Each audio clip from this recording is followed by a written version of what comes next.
यदि संपूर्ण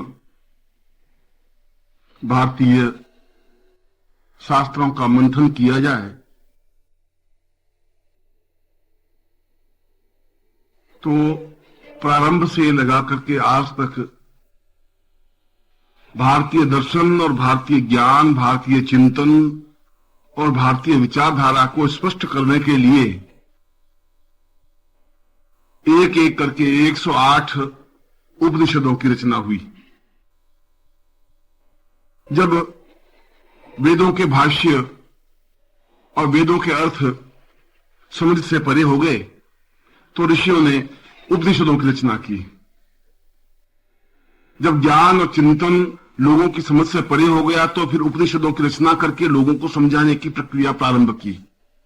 उपनिषद का तात्पर्य है उपनिषद, पास में आना और नजदीक बैठना। यहां पास में आना और नजदीक बैठने से तात्पर्य गुरु के समीप जाना और गुरु के समीप बैठने की क्रिया से है। जो गुरु के समीप बैठता है, जो गुरु से कुछ सीखता है, जो गुरु से कुछ चिंतन करता है, उनके ज्ञान मंथन से कुछ मोती प्राप्त करता है और अपनी जिज्ञासाओं का समाधान करता है, अपने मन की जटिल ग्रंथियों को खोलने का प्रयास करता है, और ऐसी क्रिया करने वाले को उपनिषद कहते हैं।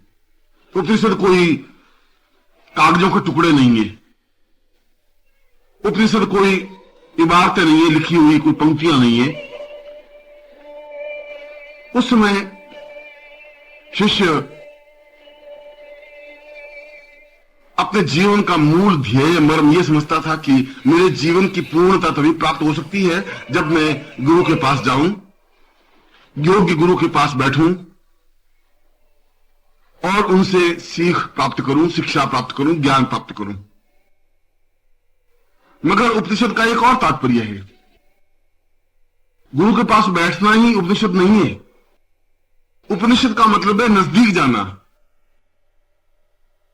हम प्रयत्न करें कि गुरु की भावनाओं का अनुरूप बने, हम प्रयत्न करें कि गुरु के चरणों में विसर्जित हों, गुरु के और नजदीक जाएं और इतने अधिक नजदीक चले जाएं कि गुरु के हृदय से एकाकार हो जाएं। हमने और गुरु में किसी प्रकार का अंतर नहीं रहे, इसको उपनिषद कहते हैं। हमें और गुरु में कोई पार्थक्यता नहीं रहे, कोई भेद नहीं रहे। उनकी विचारधारा हमारी विचारधारा, उनकी भावभूमि हमारी भावभूमि, उनका चिंतन हमारा चिंतन एक हो जाए। और उपनिषद का प्रारंभिक तत्व ही यही है कि तुम प्राण मम प्राण, तुम देह मम देह, तुम ज्ञान मम ज्ञान, तुम चिंतनम मम चिंतनम। तुम्हारा सारा चिंतन, तुम्हारा सारा ज्ञान, तुम्हारा सारा जो कुछ भी भाव सरणी है वह मेरी बन जाए और मैं अपने आप में बिल्कुल समाप्त हो जाऊं, मेरा कुछ अस्तित्व नहीं रहे, मैं अपने आप में आपके चरणों में विसर्जित कर दूं और विसर्जित करके बहुत कुछ प्राप्त कर सकूं।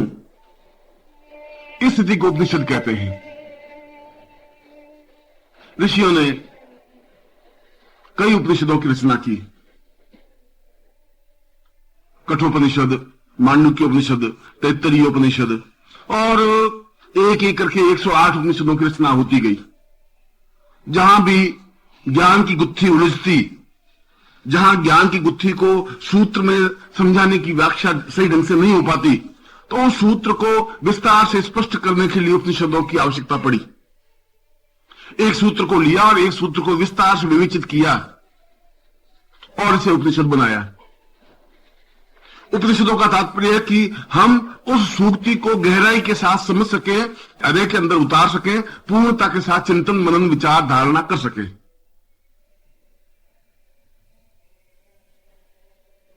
इन 108 उपनिषदों में ऋषियों ने इन सारे उपनिषदों का अध्ययन मनन करने के बाद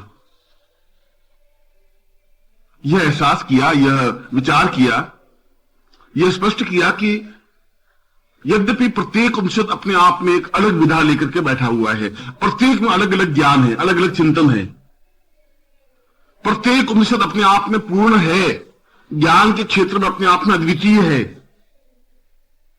परंतु इन सब उपनिषदों में, इन समस्त उपनिषदों में जो सर्वश्रेष्ठ और अद्वितीय उपनिषद है उसे शिष्योपनिषद कहा गया है।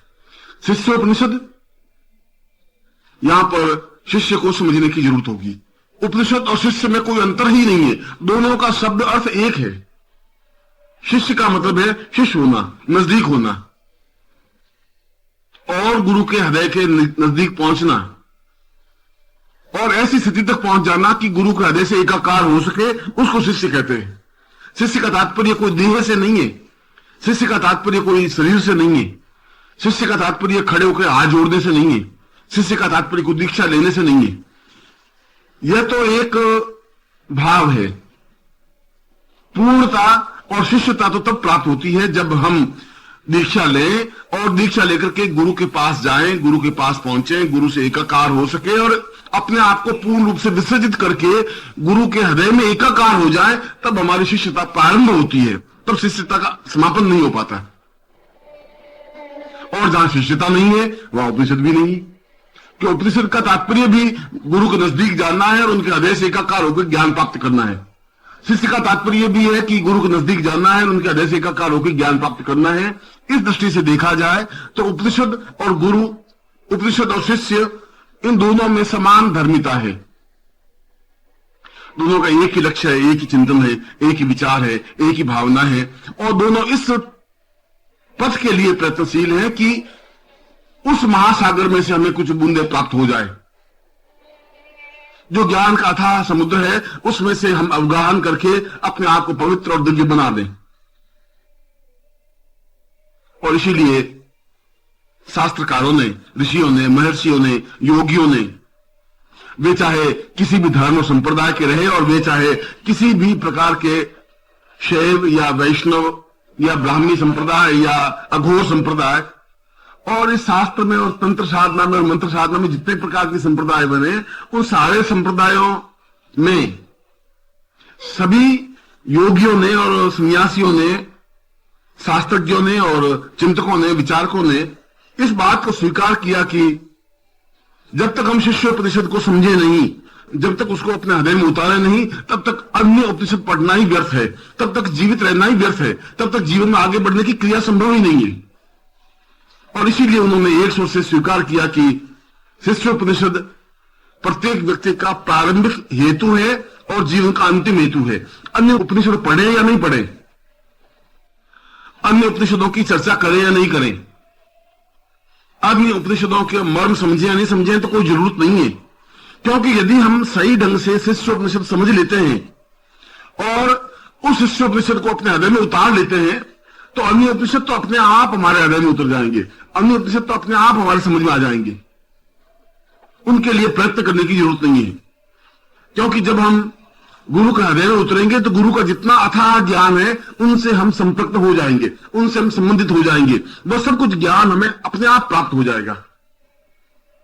और इसीलिए महर्षियों ने कहा कि प्रत्येक शिष्य को सबसे पहले शिष्योपनिषद का अध्ययन करना चाहिए, और अध्ययन ही नहीं करना चाहिए, उनके श्लोकों को समझना चाहिए,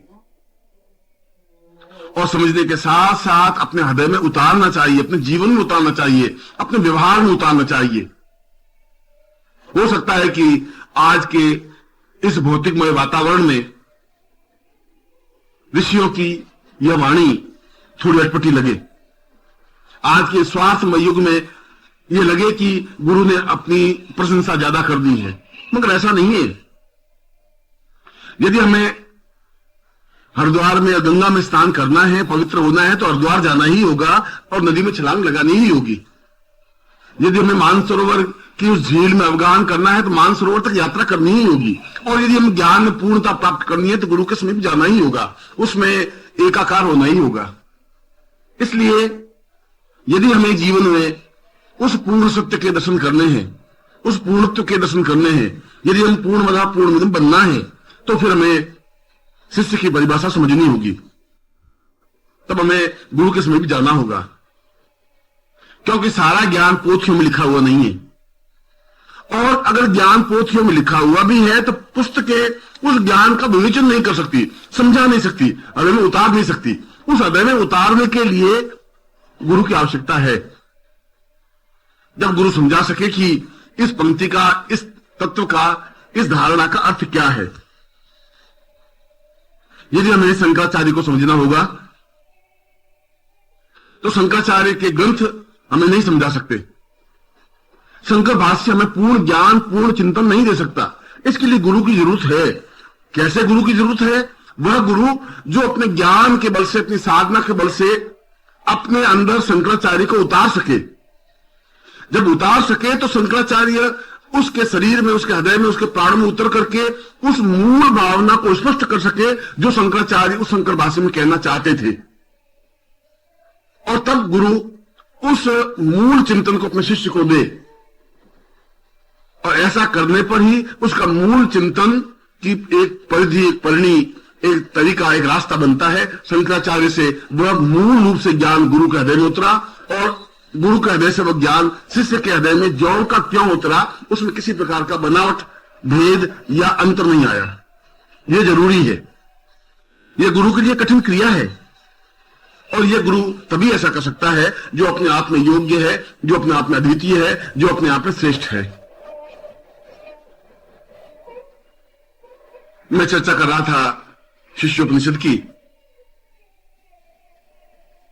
और मैं अपने इस प्रवचन में उस अद्वितीय और महत्वपूर्ण शिष्योपनिषद के कुछ श्लोकों को, कुछ महत्वपूर्ण श्लोकों को आपके सामने उद्धृत कर रहा हूं, जो कि उस शिष्योपनिषद का मंथन है, सारभूत चिंतन है, जो बहुत श्रेष्ठतम श्लोक है।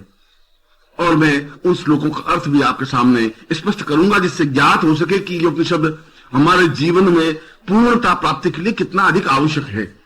यदि हम पूर्ण होना चाहते हैं, यदि हम सही अर्थों में साधक बनना चाहते हैं, यदि हम सही अर्थों में इस पगडंडी पर आगे बढ़ करके पूर्णता की ओर अग्रसर होना चाहते हैं, और यदि हम एक बूंद से समुद्र में पूर्णता प्राप्त करना चाहते हैं, हम समुद्र बनना चाहते हैं, यदि हम एक सुगंध बनना चाहते हैं, यदि हम वसंत ऋतु बनना चाहते हैं, तो फिर यह जरूरी है कि इन श्लोकों को समझें, अपने हृदय में उतारें, और इन श्लोकों के अर्थ को सुने ही नहीं, बार बार उस श्लोक को सुनकर के उसके मूल अर्थ, मूल चिंतन को अपने शरीर में रचा ले, पचा ले, एकाकार कर ले, समझ ले।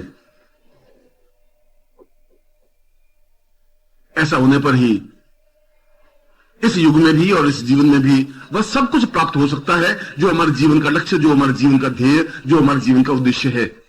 और हमारे जीवन का उद्देश्य यह है कि हम एक सामान्य मनुष्य की तरह जिंदा नहीं रहे। हमारे जीवन का उद्देश्य यह है कि हम कीट पतंगों की तरह और पशु पक्षियों की तरह जिंदा रहकर मर नहीं जाएं।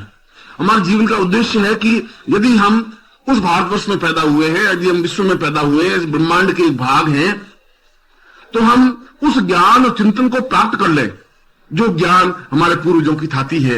उस ज्ञान के पूर्णता के साथ हम उस जीवन की श्रेष्ठता को प्राप्त कर लें, उसको अपने हृदय में उतार ले, उस चिंतन को अपने आप में पूर्णता से, समग्रता से एकाकार कर ले। इसीलिए इन सारे श्लोकों को पढ़े, सुने, अपने हृदय में उतारें, और फिर चिंतन करें कि क्या हम इस श्लोक के अनुरूप बन सके हैं, क्या श्लोक में जो भावनाएं दी हैं वैसे हम हैं। नित्य रात्रि को सोते समय यदि शिष्य इन श्लोकों को सुन करके और आंख बंद करके मनन करता है कि इस श्लोक में जो शिष्य की भावना दी हुई है क्या उसके अनुरूप में हूं, यदि नहीं हूं तो अभी मैं शिष्य नहीं बन सका हूं, अभी मुझ में न्यूनता है, और मुझ में न्यूनता है तो फिर मुझे गुरु ज्ञान कहां से देंगे। यदि मेरी झोली फटी हुई है तो गुरु देंगे भी तो वह तो निकल जाएगा, फिर दोष मेरा ही है, फिर गुरु का तो कोई दोष नहीं है, फिर पात्रता में न्यूनता मेरी है। और जो अपनी न्यूनताओं को समझने की कोशिश करता है वह न्यूनताओं को हटा भी सकता है। जो अपनी न्यूनताओं को समझने की कोशिश करता है वो सफल भी हो पाता है। और इसीलिए यह जरूरी है कि हम इन श्लोकों के मर्म को, श्लोकों के अर्थ को, इस चिंतन को, विचारों को समझें और इसके अनुरूप बनने की कोशिश करें, और बन सकते हैं। ऐसा बनना ही हमारे जीवन की नियति है, ऐसा बनना ही हमारे जीवन का अभीष्ट लक्ष्य है। ऐसा बनने से हमें जीवन में पूर्णता प्राप्त हो सकती है। और यदि ऐसा नहीं बन सके तो हम फिर कृतज्ञ हैं, कायर हैं, बुजदिल हैं, फिर हम शिष्य नहीं बन सकते। हमें शिष्य कहने का गौरव भी नहीं मिल सकता, फिर हम शिष्य कहला करके अपने मुंह को झूठा नहीं कर सकते। सही अर्थों में हम एक मामूली से व्यक्ति हैं, शिष्य नहीं है। शिष्यता की परिभाषा, शिष्यता का चिंतन, शिष्यता का मनन तो बिल्कुल एक अलग चीज है जो श्लोकों के अनुरूप बनने की क्रिया से है।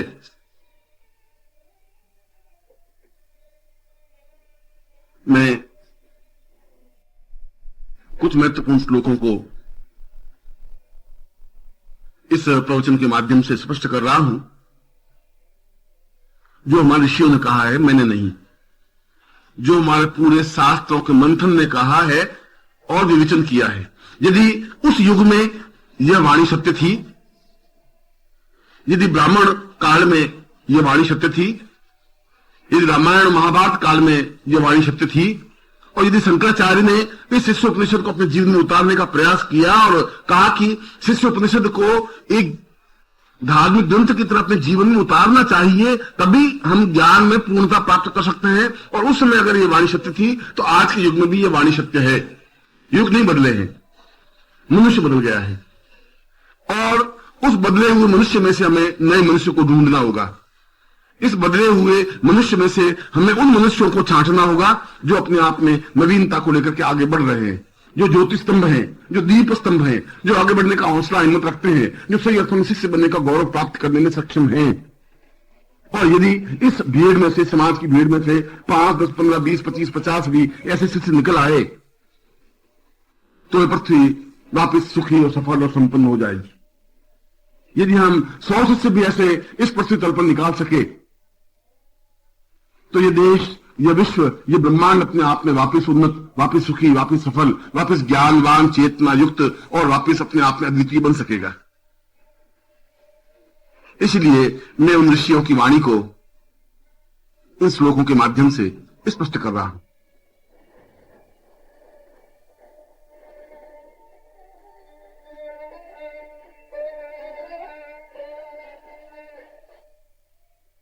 शिष्यो वतंसं परमेव तुल्यं गुरुर्वै गृहीतवं मम भावनेत्रम् चिन्त्यं विचिन्त्यं हृदयं सदान्यै देहोपपन्नं वदनं प्रपन्नम्।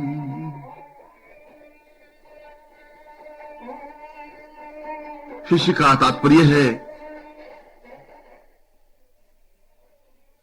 निरंतर अनुकूल बनने की प्रक्रिया की ओर अग्रसर होना। निरंतर एक एक क्षण इस बात के लिए सचेष्ट और प्रयत्नशील रहे कि मुझे गुरु के अनुरूप बनना है। गुरु में जो गरिमा है, जो गुरु में ज्ञान है, जो गुरु में पवित्रता है, जो गुरु में दिव्यता है और जो गुरु में गुण है, उन गुणों के अनुरूप मुझे बनना है, आगे बढ़ना है, सफलता प्राप्त करनी है। यदि गुरु में कुछ अवगुण है तो शायद वह उनकी लीला है, हम नहीं समझ सकते। यदि हम गुरु को ही समझ लेंगे तो फिर हम शिष्य रहे ही कहां, फिर तो हम स्वयं गुरु बन गए। गुरु किस समय क्या कर रहे हैं उसके पीछे जरूर कोई अहेतुक हेतु है, कोई ऐसी चीज है जिसको हम समझ नहीं पा रहे हैं, और हम समझ नहीं पा रहे हैं इसलिए हमारी बुद्धि पर एक ऐसा पर्दा पड़ जाता है कि हम उसको अवगुण समझने की कोशिश करने लग जाते हैं। हो सकता है कि वह उनकी कोई क्रिया हो सकता है कि वह उनकी साधना पद्धति हो सकता है कि उनका कोई चिंतन हो सकता है कि वह कुछ विशेष करना चाह रहे हो और उसके लिए किसी पात्र की, किसी स्थान की, किसी चिंतन की आवश्यकता हो। गुरु ज्यादा समझ सकते हैं, हमें उन चिंतनों को समझने की जरूरत नहीं है, उनके गहराई में जाने की जरूरत नहीं है, हमें तो उनके समीप जाना है, उनके अनुरूप बनना है। और इस श्लोक में स्पष्ट किया है कि जो गुरु आज्ञा दे उन आज्ञाओं का हम पालन करें। आज्ञा का पालन करना और एकमात्र आज्ञा का पालन करना, केवल आज्ञा का पालन करना ही शिष्य का परम कर्तव्य है। यदि हमने तर्क वितर्क किया तो शिष्य ताकि उस भावभूमि से एकदम से परे हट जाते हैं। जब गुरु कोई शब्द कहता है तो बहुत सोच समझ करके कहता है, क्योंकि उनका कोई भी शब्द अपने आप में मिथ्या नहीं होता, वह तो शब्द शक्ति है। उन्होंने जिस शब्द का प्रयोग किया वह अपने आप में शक्ति का आधारभूत है। व्यर्थ में उस शक्ति का अपव्यय वो नहीं कर पाते, क्योंकि गुरु बहुत ऊंचाई पर स्थित है और हम उस ऊंचाई तक अभी पहुंचे नहीं है। वह एक समुद्र है, हम केवल एक बूंद हैं, और बूंद होकर के हम ये समझे कि हम समुद्र को समझने की कोशिश कर रहे हैं या हमने समुद्र को समझ लिया, तो इससे ज्यादा मूढ़ता और इससे ज्यादा न्यूनता कुछ नहीं हो सकती। एक बूंद समुद्र को नहीं समझ सकती। उस समुद्र को समझने के लिए उस बूंद को अपने विशाल पर्दे में समुद्र बनना होगा। इसलिए जो समुद्र आज्ञा दे, बूंद को पालन करना जरूरी है। और यदि बूंद समुद्र बनना चाहे तो फिर बूंद को अपने आप को विसर्जित करके समुद्र में एकाकार होना होगा। और यदि वह समुद्र के पानी में, समुद्र में एकाकार हो जाती है, लीन हो जाती है, अपना अस्तित्व मिटा देती है, तो वह बूंद अपने आप में अलग बूंद नहीं कहलाती, वह समुद्र का एक भाग बन जाती है। फिर उसको समुद्र कहते हैं, समुद्र देवता कहते हैं। इसलिए बिना तर्क वितर्क किए उन्होंने आज्ञा दी, हमने पालन किया। बस केवल एक ही लक्ष्य, एक ही मार्ग की, वो क्या आज्ञा देते हैं, हम क्या आज्ञा पालन करते हैं। यदि हमने वापस पलट करके जवाब दिया तो उसी क्षण से हमारी शिष्यता की न्यूनता प्रारंभ हो गई, और जिस क्षण से शिष्यता की न्यूनता प्रारंभ हो गई उस समय मनुष्यता से भी नीचे गिर गए। फिर हम न मनुष्य रहे न शिष्य रहे। और इस श्लोक में शिष्य कि उन पांचों चिंतनों को स्पष्ट किया है कि एक शिष्य को गुरु के नजदीक जाने के लिए प्रारंभिक इन 5 तत्वों पर तो निरंतर अमल करना ही चाहिए। हर क्षण ये बिंदु उसके सामने स्पष्ट होने ही चाहिए शिष्य के सामने। पहला, गुरु उठे उससे पहले उठ जाए। जितने बजे गुरु उठे हम उससे पहले उठ करके तैयार हो जाएं, स्नान करके, पूजा करके, संध्या करके, जो कुछ हमारा दैनिक नित्य क्रियाकलाप है उसको संपन्न करके जब खड़े हो तब गुरु उठने की क्रिया हो, उससे पहले सारी काम कंप्लीट हो जाना चाहिए। वह शिष्य तो कृतज्ञ से हो ही नहीं सकता कि गुरु उठने के समय उठे या गुरु उठने के बाद उठे। दूसरा, गुरु सोए उसके बाद सोए। जितने समय गुरु सोए उनके चरण स्पर्श करके उसके बाद ही वह अपनी सैया पर जाए।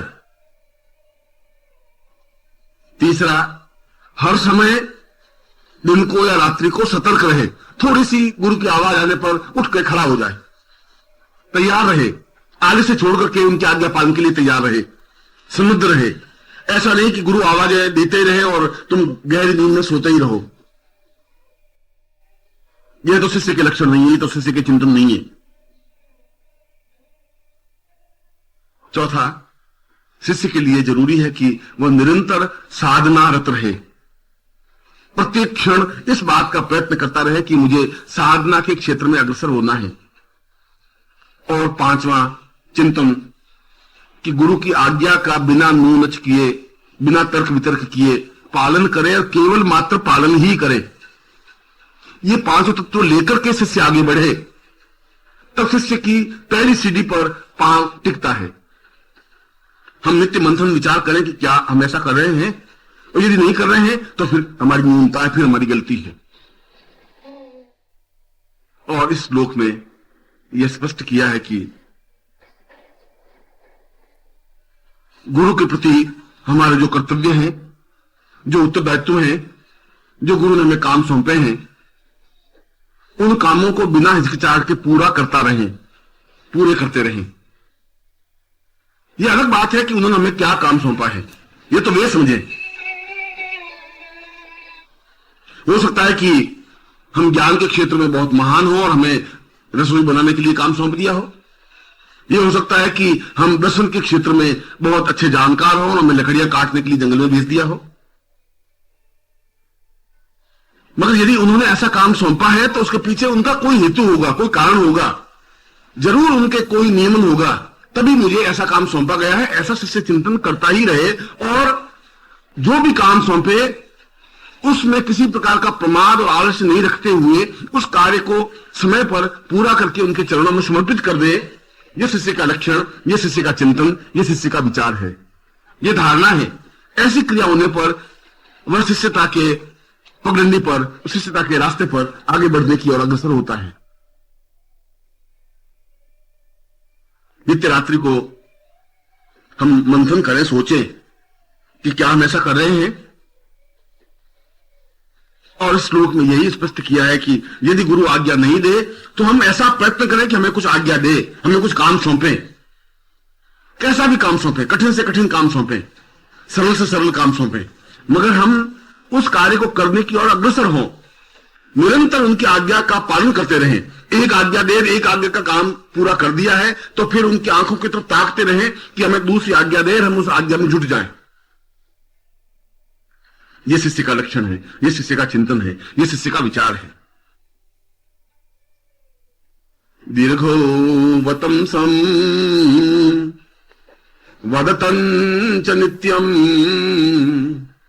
पूर्वो मदान्यै परिपूर्ण रूपम् ज्ञानं सतां पूर्वमदैव रूपम्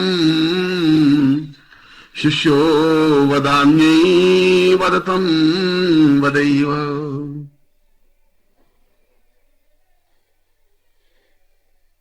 शिष्य शब्द बना है आज्ञा पालन में, और शिष्य शब्द बना है निरंतर उनकी सेवा करने में। सेवा और आज्ञा ये दो साधन हैं जिसके माध्यम से शिष्य आगे की ओर अग्रसर होता हुआ पूर्णता प्राप्त करता है।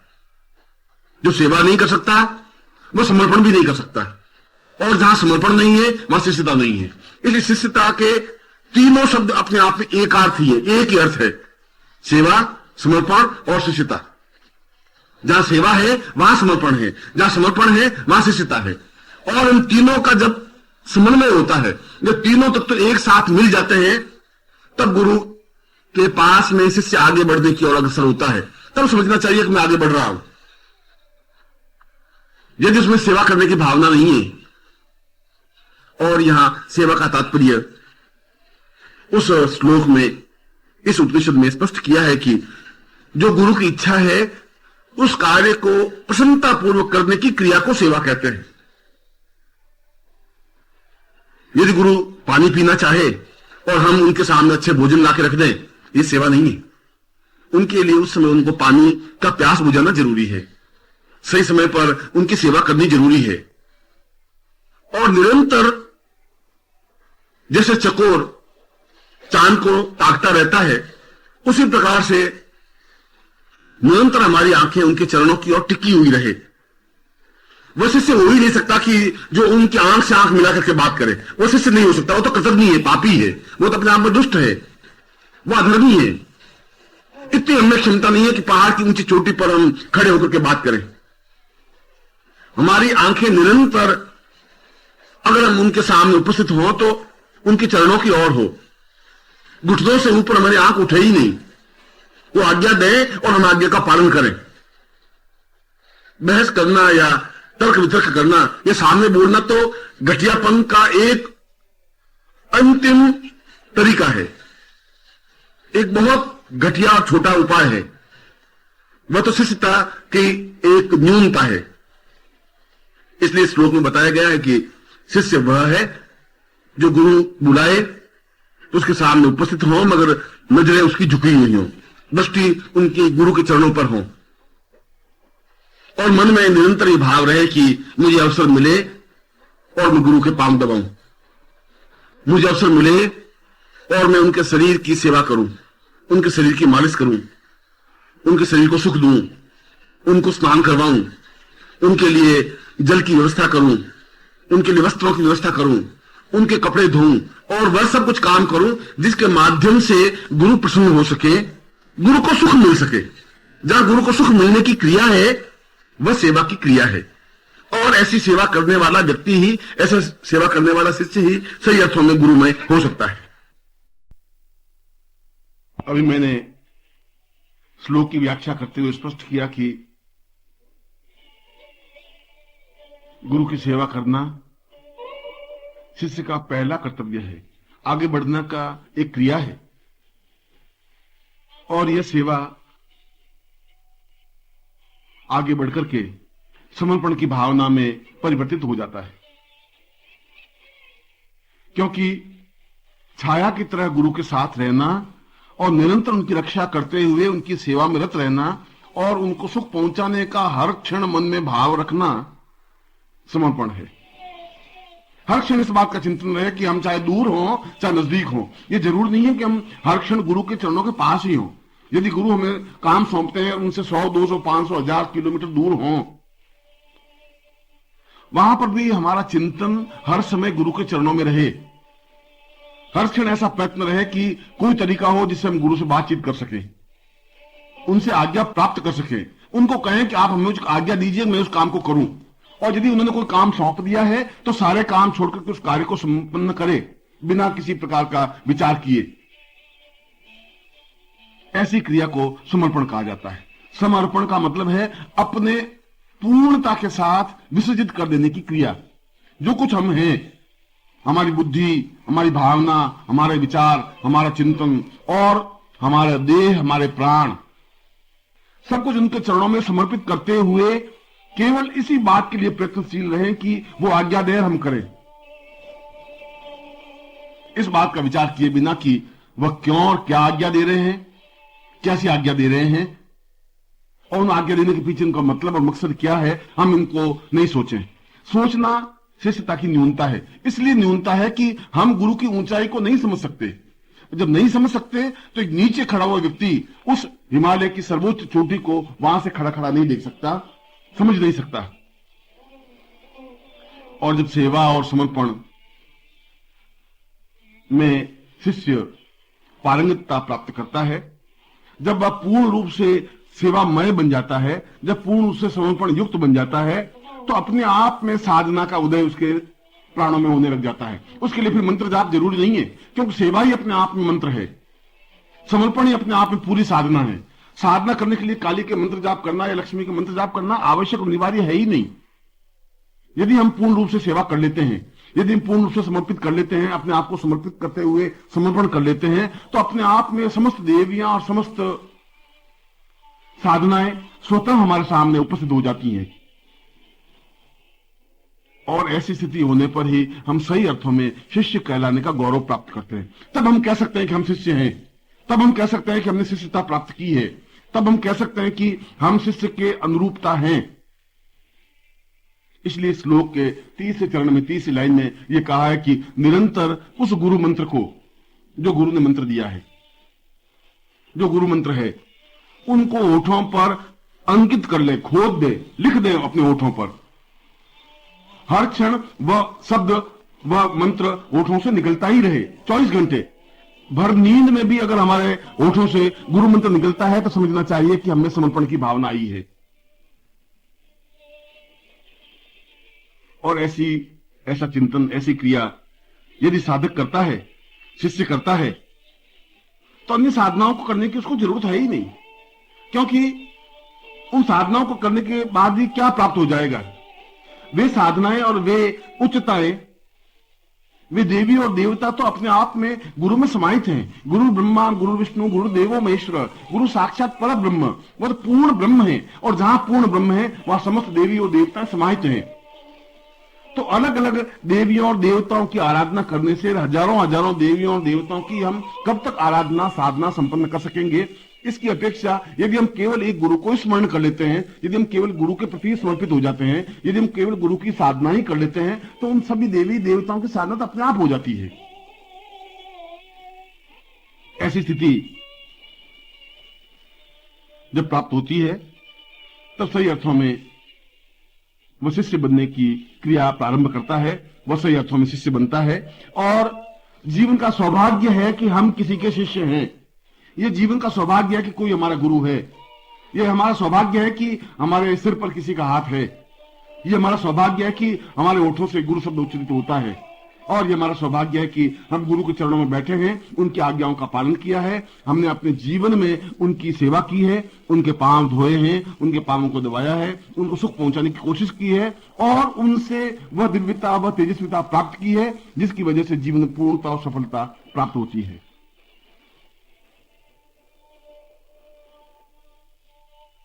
दिव्यो वदन्तम् भवनित्य रूपम् चिंत्यम विचिंत्यम भवतां सदैवम् तापोत्रयम् पूर्णमदैव रूपम् गुरुर्वैकतान्यम् गुरुर्वैवतान्यम्। जीवन के सारे संबंध स्वार्थ से युक्त हैं। यदि हमारी पत्नी है तो स्वार्थ की वजह से हमारी पत्नी बन सकी है या हम उनके पति बने हैं तो स्वार्थ है। यह स्वार्थ है कि वह मेरे घर में रहे, यह उसका भी स्वार्थ है कि मुझे एक पति मिले, और यह स्वार्थ है कि मुझे पुत्र उत्पन्न हो। और जिस क्षण पति नहीं रहता उसके बाद भी न तो उसके प्राण निकलते हैं, न वो मृत्यु को प्राप्त होती है, न मन में किसी प्रकार का चिंतन विचार आता है। 4-6 दिन, महीने, 2 महीने रो लेती है, वापिस उसके जीवन का क्रियाकलाप वैसा ही चलने लग जाता है जैसा पति के समय था। इसका तात्पर्य यह हुआ कि केवल स्वार्थ के आधार पर वो संबंध था। पति और पत्नी के संबंध, पुत्र के संबंध, पौत्र के संबंध, भाइयों के संबंध, माता पिता के संबंध, ये संबंध तो केवल स्वार्थ पर आधारित है। यदि हम कमा करके देते हैं तो पिता हमारी प्रशंसा करता है, और यदि हम कमा कर नहीं दें तो पिता में गाली देने लग जाता है, कहता है तुम कुपूत है, बेकार है, व्यर्थ है। तो हम अच्छे और बुरे नहीं थे, हमारा कमाने और नहीं कमाने की स्थिति अच्छी और बुरी थी। नहीं कमा रहे इसलिए खराब हो गए हम, और हम कमा रहे थे इसलिए बहुत बुद्धिमान हो गए। इसलिए कि हमारे पिता पुत्र का संबंध स्वार्थ पर आधारित था। सारे समाज के संबंध स्वार्थ पर आधारित हैं, चाहे मित्र हो, चाहे पड़ोसी हो, चाहे मां हो, चाहे बाप हो, चाहे भाई हो, चाहे बहन हो, चाहे रिश्तेदार हो, चाहे पति हो, चाहे पत्नी हो, चाहे पुत्र हो। मगर एक संबंध ऐसा है जिनसे हमारा कोई स्वार्थ नहीं होता, वह गुरु है। क्योंकि गुरु हमारा भाई नहीं होता, गुरु हमारे मां नहीं होते, बाप नहीं होते, संबंध नहीं होते, पति नहीं होते, पत्नी नहीं होते। वह बिल्कुल एक अलग तत्व है, और अलग तत्व होने के बावजूद भी हम उनसे जरूर से ज्यादा प्यार करते हैं, प्रेम करते हैं, उनमें एकाकार होने के लिए प्रयत्नशील हैं, और वह भी हमें उतना ही ज्यादा प्यार, प्रेम और स्नेह देता है। इसलिए ये संबंध मृत्यु के बाद भी समाप्त नहीं होते।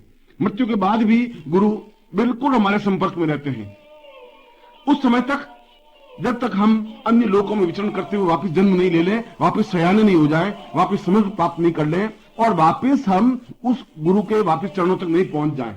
इस सारे क्रियाकलाप में गुरु की दृष्टि बराबर हम पर बनी रहती है। इसलिए उनका ऋण तो अपने आप में अद्वितीय ऋण है, जिसको हम उतार नहीं सकते। और जो गुरु से संबंध नहीं रख सकता वो समाज से भी संबंध नहीं रख सकता। जो गुरु को पसंद नहीं कर सकता वह संसार में किसी को भी पसंद नहीं कर सकता, अपने आप को भी पसंद नहीं कर सकता, वह देवताओं को भी पसंद नहीं कर सकता। जो गुरु को संतुष्ट नहीं कर सकता वह देवताओं को संतुष्ट कैसे करेगा? जो गुरु की सेवा नहीं कर सकता वह देवताओं की सेवा कैसे कर सकेगा? जो गुरु मंत्र का सही ढंग से जप नहीं कर सकता वह साधना के मंत्र जप कैसे करेगा? यह तो संभव नहीं है। इसलिए इन क्षण भंगुर संबंधों को, क्योंकि कोई भाई हमारा है तो तब तक हमारा भाई है जब तक हम जीवित हैं। जो ये मृत्यु को प्राप्त हुए हमारा भाई का संबंध समाप्त हो जाता है, हमारे पिता का संबंध समाप्त हो जाता है। हम मृत्यु को प्राप्त होते हैं और पिता कहते हैं कि जल्दी जल्दी इस लाश को ले जाओ, शमशान में जला दो, ज्यादा देर घर में रखना ठीक नहीं है। और जो तुम्हारा पुत्र था, जो जवान था, तुम्हारे साथ रहा था, तुम्हें कमा के दिया है, तुम्हें सुख दिया है, और मृत्यु के तुरंत बाद तुम घंटे 2 घंटे बाद ही उसको जलाने के लिए कोशिश करने लग जाते हो, कितना स्वार्थ में संबंध है। और जैसा कि मैंने बताया कि गुरु का संबंध, गुरु और शिष्य का संबंध स्वार्थ में नहीं होता, वो मृत्यु के बाद भी गुरु तत्व उसके साथ रहता है। गुरु बराबर उसकी प्राण तत्व पर ध्यान रखता है, और जिस लोक में भी जाता है, जिस योनि में भी जाता है, गुरु तत्व उसके साथ रहता है। जब तक वापिस जन्म नहीं ले लेता तब तक वो प्रयत्नशील रहता है गुरु कि मेरा शिष्य वापिस जन्म ले ले, समझे, और सयाना होने के बाद मेरे चरणों में वापिस पहुंच जाए। इस पूरी एक परिक्रमा तक गुरु साथ रहता है। इसलिए गुरु शिष्य के संबंधों को संसार का और ब्रह्मांड के अद्वितीय संबंधों को कहा गया है। ऐसे संबंध नहीं बन सकते, ये तो अपने आप में अद्वितीय संबंध है। और इसीलिए जीवन में यह जरूरी है कि हम दौड़ करके, हुलस करके गुरु के पास पहुंचे। हमारे चेहरे पर एक प्रसन्नता का भाव हो, मरा हुआ भाव नहीं हो, उदास नहीं हो, चिंतित नहीं हो, परेशान नहीं हो, दुखी नहीं हो। हम इस प्रकार से उल्लसित होते हुए जाएं जैसे एक बछड़ा दौड़ते हुआ गाय के थनों से जाके मिल जाता है, गाय के पास पहुंच जाता है। अपनी मां के पास पहुंचने में उस बछड़े को कितनी खुशी होती है, कितनी दौड़ होती है, कितना आह्लाद होता है, कितनी उछलता है। ठीक इसी उछल कूद के साथ हम गुरु के चरणों के पास पहुंचे, यदि हम गुरु ने आवाज दी हो तो। और यदि गुरु ने आवाज नहीं भी दी हो तब भी हमारी ड्यूटी, हमारा कर्तव्य, हमारा धर्म है कि हम उनके चरणों के पास पहुंचने के लिए प्रयत्न करें, जाएं, उनके चरणों की ओर अपनी दृष्टि से देखें, हम खड़े रहें, उनकी आज्ञा को प्राप्त करें और उनकी आज्ञा का पालन करें। और गुरु हमारी स्थिति का, हमारे देह का, हमारे प्राणों का जो उपयोग करे हम करने दें, ये हमारा सौभाग्य होगा। ये तो हमारा विशेष सौभाग्य होगा कि गुरु ने हमारे देह का उपयोग किया, गुरु ने हमारे प्राणों का उपयोग किया, गुरु ने हमारे कर्तव्यों का उपयोग किया, गुरु ने हमारे कार्यों का उपयोग किया, गुरु ने हमारी भावनाओं का उपयोग किया। ये हमें सौभाग्य दिया। उनकी आज्ञा अपने आप में आज्ञा नहीं है, ये हमारे लिए सौभाग्य की बात है कि हजारों हजारों शिष्यों में से हमें यह काम सौंपा। ये तो हमारा शरीर एक मुट्ठी भर राख के मूल्य से ज्यादा मूल्यवान है ही नहीं। हम चाहे इस पर कितना ही घमंड करें, कितना ही गर्व करें, इसमें कुछ नहीं है। यदि सही अर्थों में देखा जाए तो इसमें लार, थूक, मल और विष्ठा के अलावा इस शरीर में है क्या? एक खून है, नाड़ियां हैं, हड्डियां हैं, मल है, थूक है, लार है, विष्ठा है। फिर भी गुरु ने अपने प्राणों से इस शरीर को पवित्र किया है, हमारे शरीर को स्पर्श किया है, हमें दीक्षा दी है और इस शरीर का उपयोग करने का प्रयत्न किया है। इससे ज्यादा हमारा सौभाग्य क्या हो सकता है? हमारे कार्यों का उपयोग करना शुरू किया है, हमें कार्य सौंपे हैं, हमें अपने पास बुलाया है और हम उलझते हुए उनके पास पहुंचे हैं। और जो शिष्य उलझता हुआ, उमसता हुआ, दौड़ता हुआ, उछलता हुआ और प्रसन्नता के अतिरेक में उनके चरणों में पहुंच जाता है, वह सही अर्थों में शिष्य है। और उनके चरणों में उसी प्रकार से बैठ जाए जिस प्रकार से जब चिड़िया बाहर जाती है दाना लेने के लिए और जब घोंसले में वापस लौटती है तो उस चिड़िया का बच्चा जिस प्रकार से उमस करके उसके पंखों के नीचे छुप जाता है, चिपक जाता है उसके सीने से, अपनी मां के सीने से, उस वक्षस्थल से चुप करके बिल्कुल निर्भयता अनुभव करने लग जाता है, उसी प्रकार से हम उनके चरणों में लिपट जाएं, अपने आप को सुरक्षित कर लें, उलझ करके, उमस करके उनके चरणों में एकाकार हो जाएं। जिस प्रकार से एक बेल पेड़ के चारों ओर लिपट करके एकाकार हो जाती है, उसी प्रकार हम अपने हाथों को बेल बना करके और उन गुरु के चरणों से लिपट जाएं, एकाकार हो जाएं, अपने आप को समग्रता के साथ उनके शरीर से एकाकार कर दें। अगर ऐसी स्थिति हमारे जीवन की है और बनती है तो हम शिष्य हैं। और ये शिष्यता की एक श्रेष्ठता है। ये जरूरी नहीं है कि गुरु आप बुलाएं, ये जरूरी नहीं है कि गुरु आज्ञा दें, ये जरूरी नहीं है कि गुरु आवाज दें, मगर ये जरूरी है कि हम दौड़ें, ये जरूरी है कि हम जाएं, ये जरूरी है कि हम उनकी आज्ञा के लिए प्रतीक्षारत रहें। और जिस दिन वो हमें आज्ञा दे और हमारे लिए वह दिन उत्सव बन जाए, हमारे लिए वह दिन दिवाली बन जाए, वह हमारे लिए त्योहार में बन जाए कि उन्होंने आज्ञा दी, हमने काम किया। उनके चरणों में अपने आप को विसर्जित कर दें, अपना सिर उनके चरणों में टिका दें और अपने आप को सुरक्षित अनुभव करने लग जाए। ऐसी स्थिति जब बनती है तब शिष्यता और समर्पण की स्थिति बनती है। तब हम सही अर्थों में समझ सकते हैं कि हम शिष्य हैं। और जिस दिन 24 घंटों में या दिन रात में एक बार भी गुरु ने कोई आज्ञा नहीं दी या हमने उनकी आज्ञा का पालन नहीं किया या उनके बताए हुए काम को आगे नहीं बढ़ाया, तो समझना चाहिए कि वह दिन हमारा व्यर्थ गया। वो हमारी जिंदगी का दिन था ही नहीं, वह दिन तो व्यर्थ हो गया। और रात्रि को चिंतन मनन करने पर घोर पश्चाताप अनुभव हो, मन में दुख हो, मन में एक मंथन बने कि आज ऐसा खराब दिन मेरा क्यों बीता कि मैं न उनकी आज्ञा का पालन कर सका, न उन्होंने मुझे कुछ आज्ञा दी, न मैं उनके चरणों में पहुंच सका, न उनसे बातचीत कर सका। और अगर मैं दूर हूं तो उन्होंने मुझे जो काम सौंपा था उस काम को मैं 1 इंच भी आगे नहीं बढ़ा सका। इससे ज्यादा खराब समय, इससे ज्यादा खराब दिन और कुछ हो ही नहीं सकता। जब ऐसा पश्चाताप की भावना मन में आती है तो समझना चाहिए कि वह शिष्य अपने आप में पवित्र बनता है, वह अपने आप में दिव्यता की ओर अग्रसर होता है। उनके बताए हुए काम को, लक्ष्य को, चिंतन को निरंतर 1-1 इंच, 1-1 पल आगे बढ़ाते ही हमारे जीवन की पूर्णता बननी चाहिए। यह हमारे जीवन का चिंतन बनना चाहिए। सुरभिर्वतैवां सहितं सदैवम् श्वासोच्छ्वासं गहितं मदैव गुरुत्वं सदै पूर्णमदैव चिन्त्यम् आविर्भवेतु सहितं वदैव। गुरुदेव तो हिमालय के समान अत्यंत पवित्र और दिव्य हैं, अपने आप में अद्वितीय हैं, गौरी शिखर की तरह अपने आप में पवित्र हैं, श्रेष्ठतम हैं।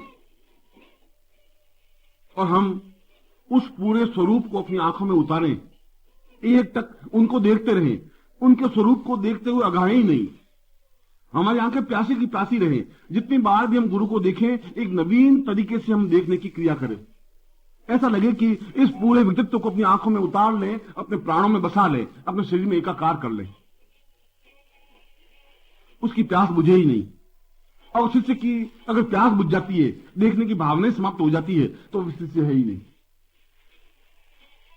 वह तो उस पूरे व्यक्तित्व को अपने अंदर उतारने की कोशिश करता है, मगर उतार नहीं सकता, संभव नहीं है। पूरे हिमालय को अपनी आंखों में उतार देना एक साथ संभव नहीं होता। मगर यदि हम प्रयत्न करते हैं, निरंतर इसी लक्ष्य की ओर अग्रसर होते हैं, निरंतर हमारी प्यासी आंखें एक टक देखती रहती हैं, उनकी आहट को सुनती रहती हैं। ऐसा लगता है कि अभी अभी गुरु कमरे में आए और हमसे बात की है, अभी अभी एक सुगंध का झोंका आया है और एहसास करके गया है। यदि हर क्षण ऐसा चिंतन, ऐसा विचार होता है, हमारे स्वप्नों में वो आते हैं और हमसे बात करते हैं, हम गाड़ी चलाते हैं और वो सामने खड़े होते हैं, हम बैठे हैं और गुरु हमसे बातचीत करने लग जाते हैं। हर क्षण इस प्रकार की भावना बनने पर शिष्यता की प्रारंभिक सीढ़ी बनती है। इसलिए गुरु तो अपने आप में एक संपूर्ण वसंत है और पूर्ण सुगंध के साथ वह गुरु प्रभावित होते हैं, बहते हैं, क्योंकि वसंत तो अपने आप में सुगंध समेटे हुए आगे की ओर अग्रसर होते हैं, बहते हैं। ये हमें गुण होना चाहिए कि हम उस सुगंध को अपने आप में समावित कर लें, उस सुगंध को नथनों में भर लें, नेत्रों के माध्यम से, नथनों के माध्यम से, नाक के माध्यम से, कानों के माध्यम से, मुख के माध्यम से और शरीर के रोम रोम के माध्यम से उस सुगंध को, उस वसंत को अपने आप शरीर में उतार लें। यह अपने आप में उतार देने की क्रिया समर्पण और शिष्यता की क्रिया है। गुरु तो अपने आप में एक मेघखंड है, बादल है, जिसमें अत्यंत मधुर अमृत भरा हुआ है और हम एक टक देखते रहें और यह हमारा सौभाग्य बने कि उस बादल को हमारे ऊपर बरसने के लिए प्रेरित करें। हम उस जगह खड़े हों जहां बादल हम पर बरसे, जहां गुरु की कृपा बरसे और हम भीग जाएं। हमारा तन, हमारा मन, हमारे प्राण, हमारी चेतना, हमारी दृष्टि, सब कुछ उस अमृत से भीग कर एकाकार हो जाए। हम अपने आप में आनंदित, प्रफुल्लित और अद्वितीय बन जाएं। गुरु तो जीवन का सौभाग्य होता है, जिसको अपने ललाट पर अपनी मांग में भरने की जरूरत है। गुरु तो एक स्वामी होते हैं, अपने सखा होते हैं, अपने मित्र होते हैं, अपने स्वजन होते हैं, अपने बंधु होते हैं और जीवन की पराकाष्ठा होते हैं। उनको बाहों में भर लेना, उनको प्राणों में उतार लेना, उनको अपने आप में एकाकार कर लेना जीवन की श्रेष्ठता है। और वास्तव में वह सौभाग्यशाली हैं। वास्तव में उनके भाग्य से देवता भी ईर्ष्या करते हैं जो गुरु को अपनी बाहों में भर सकते हैं। वास्तव में उनका तो कोई तुलना, उनकी कोई मुकाबला हो ही नहीं सकता कि जो गुरु के चरणों में अपने आप को विसर्जित कर लेते हैं, अपना सिर उनके चरणों में टिका देते हैं। वास्तव में उसकी तुलना तो हो ही नहीं सकती कि उनका वरदहस्त हमारे सिर पर हो और उस क्षण को हम जीवित जागृत चेतनता के साथ पी सकें। गुरु की एक मोहिनी छवि, एक अद्वितीय रूप, एक अद्वितीय सौंदर्य अपनी आंखों के माध्यम से हम उतार सकें, अपनी आंखों में बसा सके, 24 घंटे उन आंखों से उनको निहार सके, देख सके, उनको अपनी भुजाओं में भर सके, उनको अपने सीने से लगा सके, उनको हम सुख पहुंचा सके, उनको हम संतुष्टि दे सके, उनको जीवन की पूर्णता तृप्ति दे सके, उनको प्यार दे सके, उनको प्रेम दे सके, उनको एक अद्वितीयता दे सके। ये हमारे जीवन का सौभाग्य है। ये उनकी कृपा है कि हमें ऐसा अवसर दिया। ये उनका एक श्रेष्ठता का हेतु है कि उन्होंने हमें चुना। और यदि ऐसा होता है तो हमें समझना चाहिए कि वास्तव में करोड़ों करोड़ों मनुष्यों में से हमारा विशेष सौभाग्य है। करोड़ों करोड़ मनुष्यों में हम कुछ हैं कि हमें गुरु ने अपने पास बुलाया है। जरूर हमारा विशेष सौभाग्य है कि हम आध्यात्मिक के रास्ते पर आगे बढ़े हैं। जरूर हमारे जीवन के पुण्य उदय हुए हैं कि उन्होंने अपने पास बुलाया है, आवाज दी है, उनकी ओठों पर हमारा नाम है। यह बहुत बड़े सौभाग्य की बात है। हजारों लाखों शिष्यों में से मेरा नाम गुरु के ओठों पर है, गुरु ने मेरे नाम को आवाज देकर के बुलाया है। इससे बड़ा सौभाग्य और क्या हो सकता है जीवन में।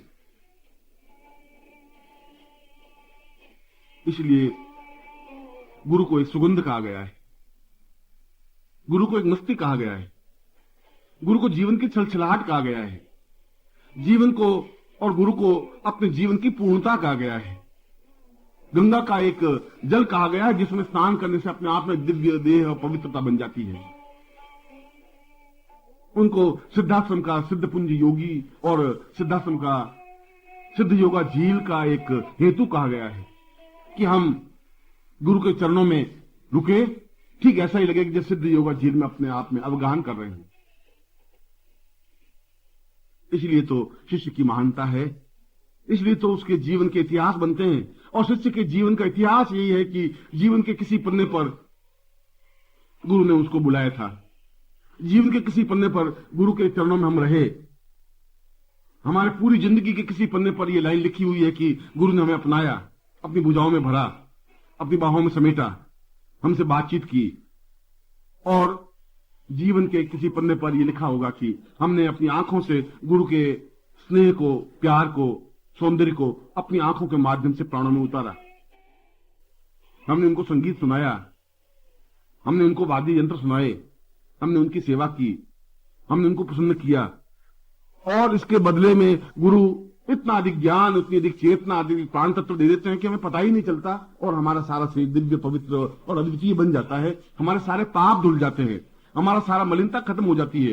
ये मामूली देह अपने आप में दिव्य देवतामय देह बन जाती है। ऐसा ही तो जीवन हमें चाहिए। और जब ऐसा जीवन प्राप्त होता है तभी हमारे जीवन की पवित्रता और दिव्यता, तभी हमारे जीवन की श्रेष्ठता और अद्वितीयता प्राप्त होती है।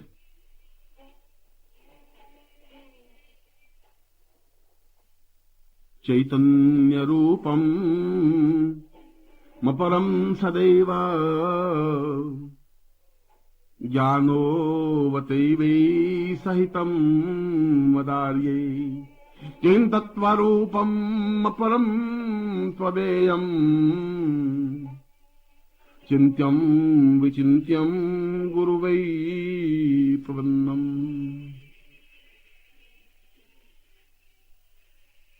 शिष्य का तात्पर्य है अपने जीवन को सौभाग्य में परिवर्तित कर देने की क्रिया। ये हमारा सौभाग्य है कि हम इस पृथ्वी तल पर उपस्थित हैं, जीवित हैं, जागृत हैं, चैतन्य हैं। और उससे भी बड़ा सौभाग्य है कि हमारी पीढ़ी का सौभाग्य है, हमारे जीवन का सौभाग्य है कि हमें अपने जीवन में कोई ऐसा जागृत और चैतन्य गुरु मिला। हमारी पिछली पीढ़ियों को ऐसा गुरु नहीं मिल सका, हमारे दादाओं को, हमारे परदादाओं को नहीं मिल सका। ये उनका दुर्भाग्य है।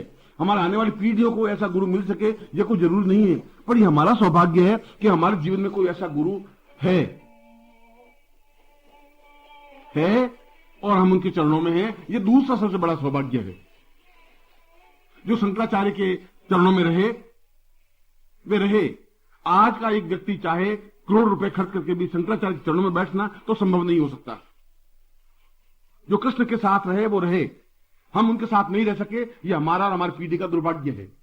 मगर आज जो गुरु हैं उनके चरणों में हम बैठे, ये हमारा सौभाग्य है। यदि हम इस सौभाग्य से वंचित हो जाते हैं तो फिर हमारे जैसा कोई कृतज्ञ नहीं हो सकता, फिर हमारे जैसा कोई पापी नहीं हो सकता, फिर हमारे जैसा कोई न्यून नहीं रह सकता।